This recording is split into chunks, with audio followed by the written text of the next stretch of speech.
Bro నీది ఆంధ్రప్రదేశ్ కాదు, నీకెందుకు ఆంధ్ర పాలిటిక్స్ అని అంటారు కొంతమంది. ఆల్రెడీ హైదరాబాద్లో ముడ్డి కడుక్కొని కూడా నీళ్లు లేవు.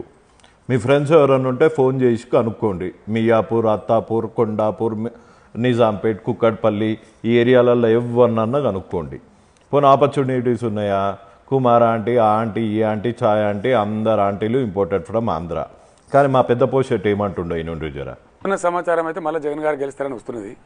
మా వందేం పోయింది, నీళ్ళు కాకపోతే పాలతో గడుక్కుంటాడు. Full real estate boom. మీరెంత ఎంకేపీ అయితే ఈడ మా భూముల ధరలు అంత పెరుగుతాయి. మా చిన్న పోషెట్ ఏమంటుండో ఈయనండి. టీఆర్ఎస్ పార్టీకి ఉనికి లేదు అనుకున్న హైదరాబాద్లో ఈరోజు మాకు ఓటేసి ఇవాళ మా ప్రత్యర్థి కాంగ్రెస్ ఆంధ్రాలో మళ్ళీ మన నత్తిపకోడి కనుక వచ్చిండు అంటే దుర్గం చెరువు చుట్టూ అందరం చెంబులు పట్టుకొని కూర్చోవాలా. మరేవంత అన్నట్టే అభినందిస్తే మాకేం అభ్యంతరం లేదు, కానీ మొత్తం తెలంగాణనే అవమానించే విధంగా దయచేసి మంచి ప్రభుత్వాన్ని ఎన్నుకోండి. జై హింద్.